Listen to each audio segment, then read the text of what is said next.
আমাদের যেভাবে ডিরেকশন এসছে যে জিএসটি যে কমানো হয়েছে, বিশেষ করে দুটো স্ল্যাব,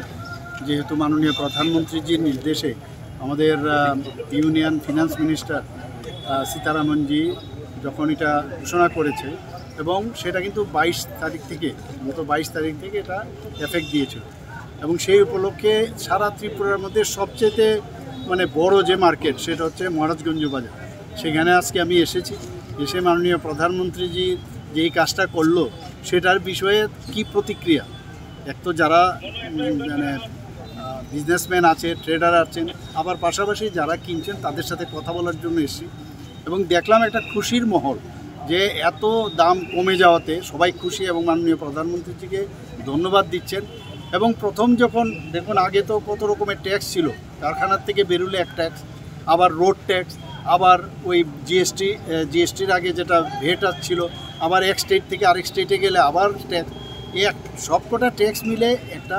যখন জিএসটি প্রথম ফর্ম হয় এটা নিয়ে কিন্তু অনেক হইচই, যে 5টা স্ল্যাব ছিল সেই জায়গা থেকে 2টো স্ল্যাব নিয়ে আসাতে প্রথমে যখনই কিছু করা হয় তার অনেক যে প্রস অ্যান্ড কন দেখার পর সেটা দেখলো যে না, যদি আমরা 2টো স্তরে আমরা সেটা করি তাহলে ভালো হবে। দেখুন, যখন এই জিএসটি ইনডাইরেক্ট ট্যাক্স যেটাকে বলে, সেই ইনডাইরেক্ট ট্যাক্স বা ট্যাক্সের রিফর্ম যখন মাননীয় প্রধানমন্ত্রীজি শুরু করলেন, তখন কিন্তু যারা বিরোধীরা নানা রকম কথা বলেছে, দেশের সর্বনাশ হবে, দেশের অর্থনৈতিক অবস্থা খুবই বাজে হবে, কিন্তু শেষ পর্যন্ত আমরা কি দেখলাম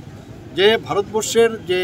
অর্থনৈতিক দিক দিয়ে সারা পৃথিবীর মধ্যে 11তম স্থানে ছিল, সেটা 4th পজিশনে চলে এসেছে। এখন আগামী দিন মাননীয় প্রধানমন্ত্রী যে বিকশিত ভারত যেটা 2047-এ রেখেছেন, তাতে করে আমরা দেখছি যে উনি যে টার্গেট দিয়েছেন যে 30+ ট্রিলিয়ন মার্কিন ডলার যে টার্গেট দিয়েছে, যা দেখা যাচ্ছে তাও পার হয়ে যেতে পারে এবং এমনও হতে পারে 2050 বা তারপরে যে সারা পৃথিবীর মধ্যে